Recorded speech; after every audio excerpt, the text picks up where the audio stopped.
Microphone awareness. This is about understanding that the microphone hears things and the space around us very differently than we do, okay? So if I smack this table, for me, it will not be too noisy, but for the microphone, it will be a huge thing, a lot of vibration going through the arm and all of that. The way we train ourselves to deal with this is by wearing the headphones, so we can actually listen the same way that the microphone is listening to the environment.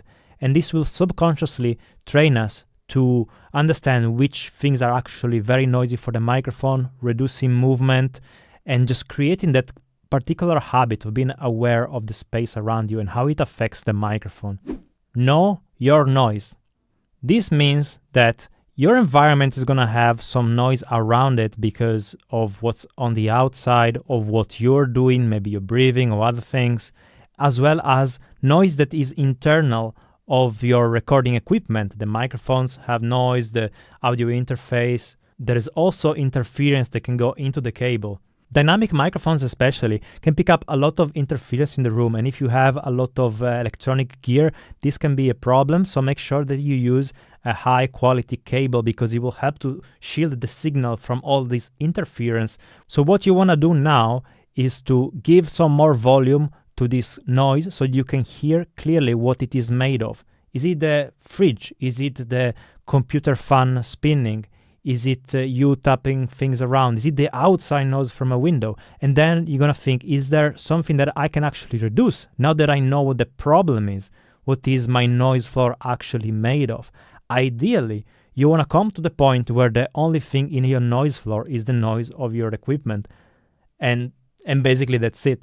You also don't want to use noise reduction tools because those are damage control tools that always involve a trade-off, because when they're used, they remove a lot of quality and definition and detail from the voice. So yes, they remove the noise, but they also lower the quality of the voice itself. It is a trade-off. You remove a lot of noise, you lose a little bit of quality. So it is a trade-off that if you can prevent, that's better, because then it means you're retaining 100% of the quality of the microphone that you paid for. You pay for a good microphone. You don't want to sacrifice all the detail because of a noise reduction tool. You want to batch record your content during quiet times.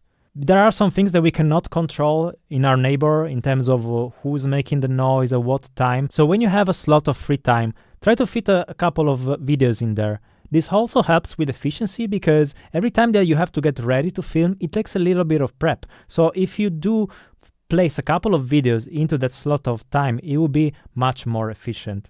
As well as you're gonna get your flow going, and so the video will get easier to record one after the other. You also want to try to get rid of things that have spinning fans or things that are making noise. A very common thing is the computer that has a spinning hard drives or spinning fans to cool down. If you have to use it during the recording, try to place it as far as possible from the microphone and use maybe a Bluetooth keyboard or a Bluetooth mouse or an extension cable with a portable monitor or something along those lines so that the source of noise is more far away from the microphone. When you look at voiceover artists, for example, they do exactly this. They have a recording booth and they put the computers on the outside of the room, they run the cables inside, and then they have an iPad or a monitor that has no spinning or noisy elements inside. If you enjoyed this, like, subscribe, say hi in the comments, and I'll see you next time.